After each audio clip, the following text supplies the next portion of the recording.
Hello, my name's Jokhoo and I'm the Chief Data and Information Officer at Virgin Atlantic. Firstly, a big thank you to Computer Weekly and UKtech50 for allowing me to speak. But more importantly, what an honour it is to speak amongst such distinguished speakers that have previously to myself.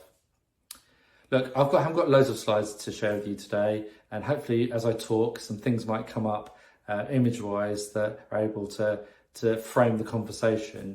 But I've been asked today to talk a little bit about our survival, the belief that we have in our strategy, and some of the principles that we've applied in our technology and business to get through this crisis.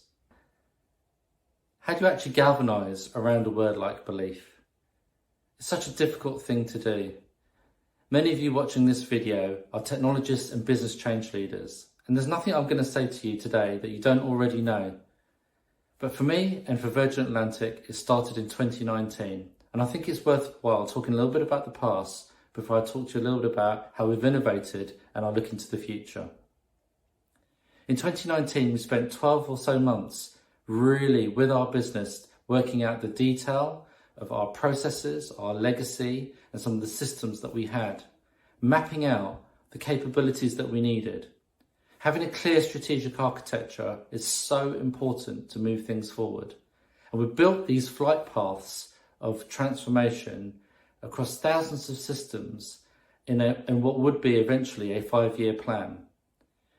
We have a 36-year legacy here. This organisation was founded in 1984 by Sir Richard Branson, and innovation's in our DNA.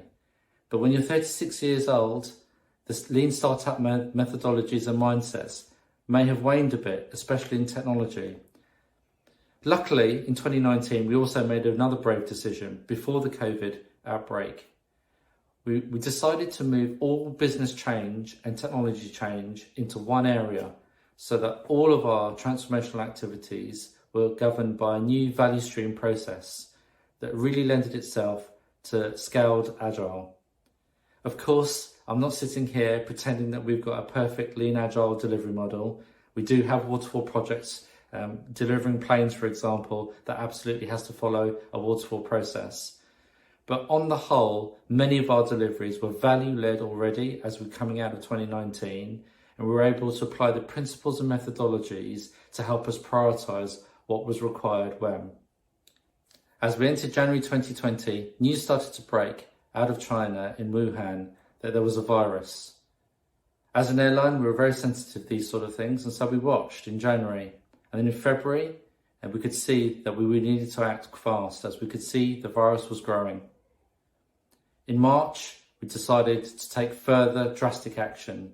We stopped passenger flying completely on the 23rd of March.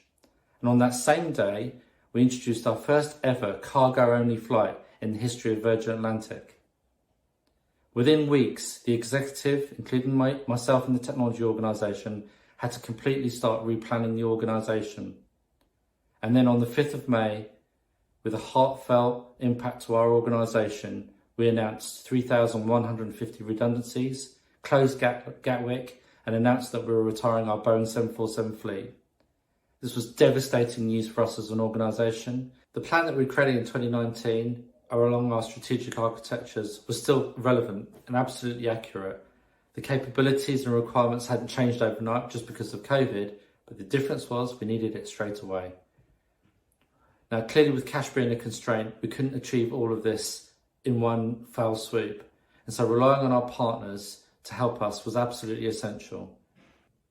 So small iterative changes were the key to many of the innovations that we made through 2020, and we plan to continue to make. We changed all of our cycle times to be faster.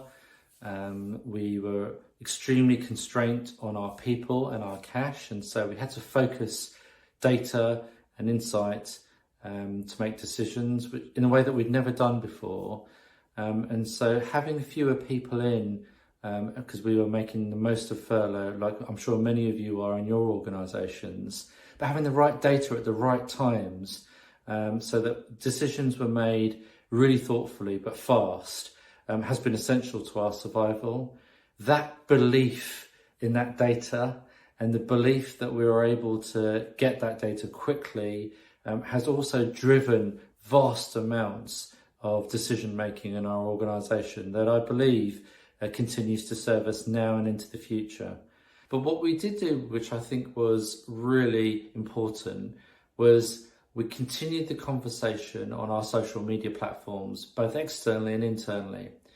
We use Facebook's Workplace here at Virgin Atlantic, and we really ramped up the cadence of consistent communication, both internally and externally.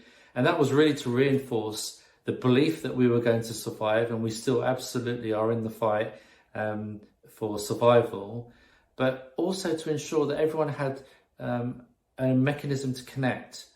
The connected teams, not just technically, but to meet, to keep morale up. I'm sure many of you are tackling well-being type issues. The video and voice connection and the ability to record, and for those that have missed out because maybe they were on furlough or dealing with life's struggles, had the ability to rewatch. All of this technology was new. We hadn't any of it in Virgin Atlantic. And so we had to implement a culture of recording and sharing in a way that we had never really done before. The behaviour of meeting virtually is new to us, and we're still finding our way through it. But we believe that we can keep our secret sauce, which is the Virgin spirit and our ability to innovate and serve our customers. We adapt and we adopt, and then we absorb. And I call that our growth mindset here at Virgin Atlantic. Everything that we thought we were going to do over 5 years, we now need to do over 3 years. And I include this year. And so we have had to accelerate all of our plans, not only just to stay relevant for our employees and our customers, but now as we emerge stronger and leaner through the sacrifices of our colleagues, we should theoretically be more competitive. Now, of course, we're all in businesses. We know that technology is the backbone of everything in our world, but our businesses also need to adapt. And so this innovation of working together, looking at change holistically as a system, taking the best practice from scaled agile and lean methodologies, whilst also not forgetting that there are instances, and very good instances, where waterfall is absolutely required. And then working very closely, hand in hand with our business and our partners, is the only way that I believe Virgin Atlantic will innovate and come out of this crisis not only stronger, but much better. We've taken this opportunity also to look at our data sets. Data is at the core of nearly everything that we do. And throughout this process, we've had to provide commercial, customer, well-being and safety data at a pace that's perhaps been more heightened. I'm sure many of you are challenged by the data quandary that sits before you, and it's no different here at Virgin Atlantic. For us, the movement to near real-time dashboarding and as much as possible, the removal of PowerPoint slides has been fantastic, and I think has really been liberating. We're never going to go back. And that innovation in itself has meant that we have not only adapted, but we've absorbed new ways of working that are forever changes. So another thing that I think about a lot, I'm actually one of the executive sponsors for the BAME community here at Virgin Atlantic. And through 2020, we saw the death of George Floyd really amplify the voices and conversation around Black Lives Matters. But at Virgin Atlantic, we've always been a strong supporter of diversity and inclusion, but there's more work to be done, specifically in technology. We've always had a strong community attachment with the LGBTQ plus communities around the world, but mainly in the UK, sponsoring Manchester Pride in 2019, and also having the first Pride flight to New York, really celebrating and commemorating the Stonewall movement that happened all those years ago. But for us, there's more to do.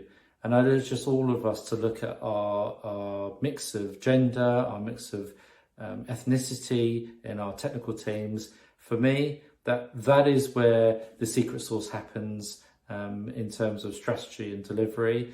I'm very lucky to say that I have an extremely diverse organisation in technology, but that doesn't mean that it's perfect, and there's more work for us to do, and certainly more work for me to do to keep the conversation alive.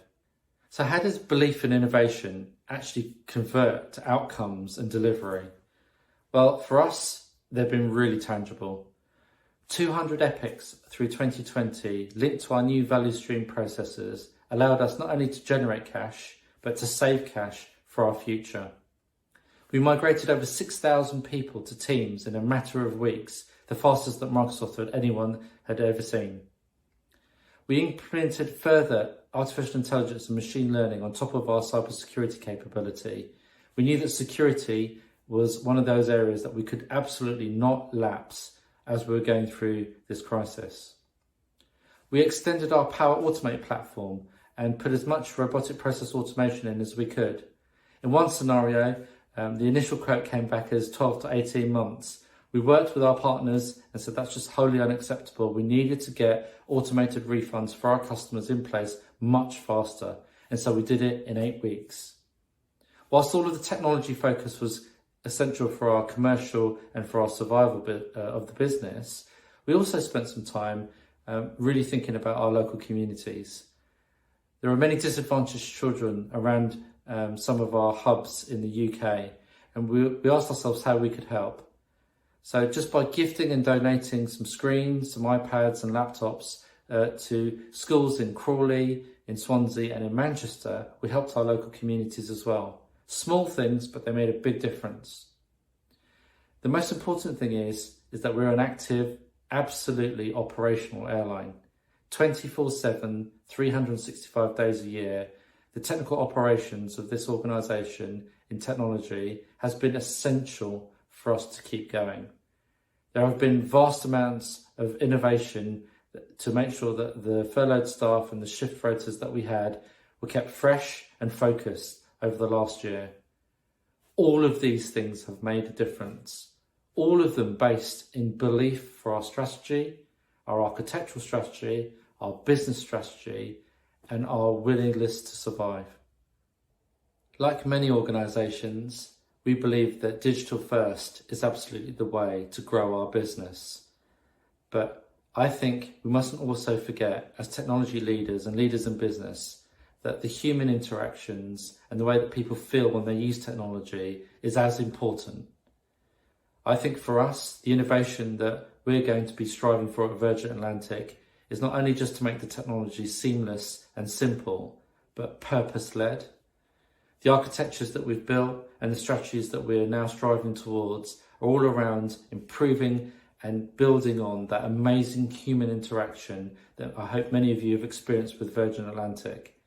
The DNA for innovation and providing customer-led solutions hasn't gone away from 1984. In fact, 2021 and onwards is our new 1984. We are back up in startup mode. We are absolutely challenging our new norms. And for us, the focus on innovation, change, and making sure that we do the best thing for our customers will always be part of our culture. Thank you for listening to the things I've said today. I hope you found them useful. And if you need to get in contact, please do. Take care, stay safe, and I'll speak to you hopefully soon. Bye.